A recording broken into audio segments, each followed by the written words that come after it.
Azərbaycanın musiqi beşiyi və Qarabağın gözü olan Şuşa şəhəri düz 21 ildir erməni təcavüzünün qurbanı olub. Separatçı və işğalçı ermənilər bugün Şuşada yaşamaqla bərabər hər ötən gün bu əsrarəngiz və tarixi məkanı talan edirlər.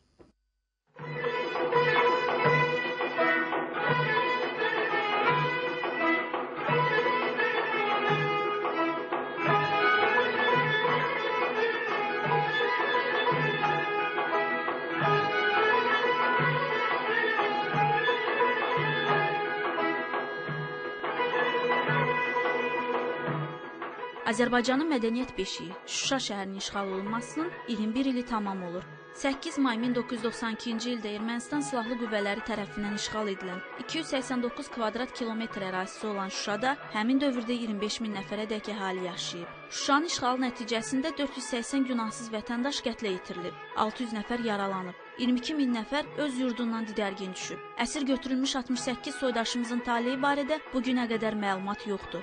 İşğal nəticəsində Şuşadakı bir sıra tarixi mədəniyyət abidələri düşmən tərəfindən talan edilib. Bu Siyahıya Xan mağarası, Qaxal mağarası, Şuşa qalası da daxil olmaqla bütövlükdə 279 dini, tarixi və mədəni abidələr daxildir. Ermənilər Azərbaycana məxsus olan bir çox abidənin məhv edilməsinə və ya erməniləşdirilməsinə nail olublar. Onlar Şuşada 7 məktəbə qədər uşaq müəssisəsini, 22 ümumi təhsil məktəbini, mədəni maarif, kənd təsərrüfatı texnikumlarını, 8 mədəniyyət evini, 14 klubu, 20 kitabxananı, 2 kinoteatrı, 3 muzeyi, Şərq muzeyi alətləri fabrikini dağıdıblar.